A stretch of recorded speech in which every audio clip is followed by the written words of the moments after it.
push funding involves paying for inputs for innovation upfront, for example, through research grants to scientists working in universities. Pull funding involves paying for outputs and outcomes. And I think healthy innovation systems require both types of funding.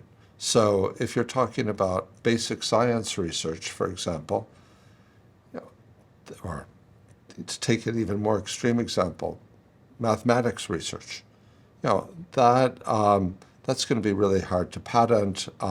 It'll probably contribute to many different innovations, or at least potentially could.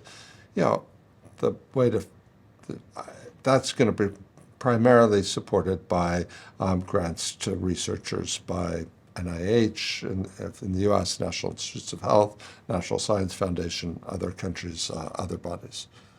On the other hand, if we think about our medical innovation system, there's lots of upfront funding for scientists, but there's also the very powerful prospect of a market.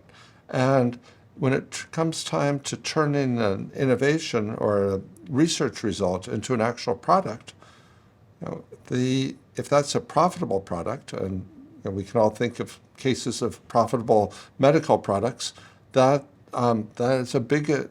a very powerful incentive that really harnesses the energy and creativity of the private sector on whether that's a new cancer drug or whether it's a new hair loss remedy.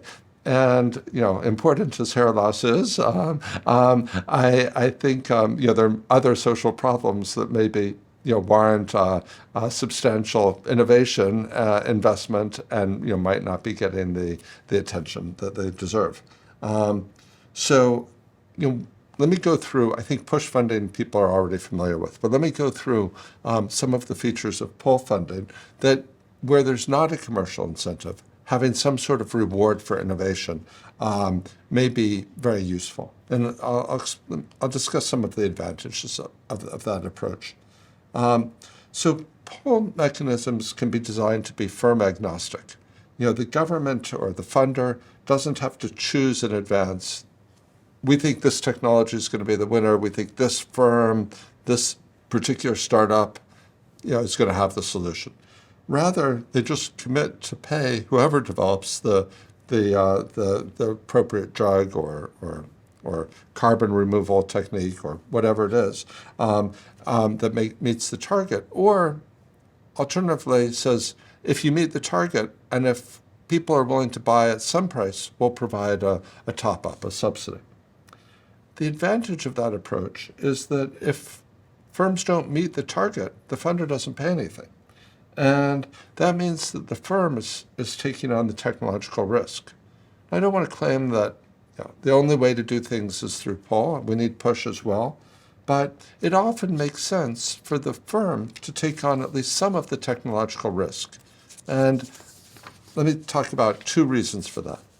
First, the people who are running the firm, they may know that some expenditures are really important for creating the product, and other expenditures are things that they'd like to spend on.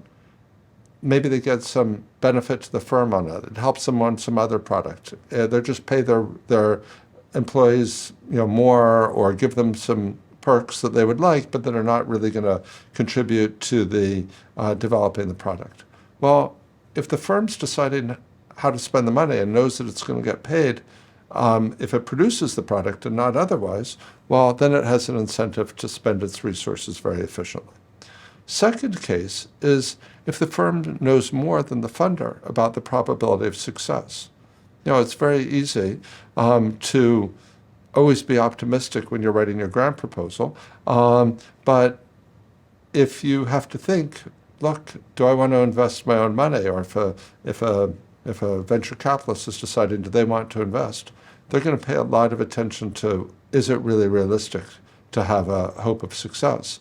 And so those are two settings when pull funding might be, there's a case for that to be part of the mix for supporting innovation, just as it is part of the mix if we think about the innovation system that creates the cornucopia of health products that we have now.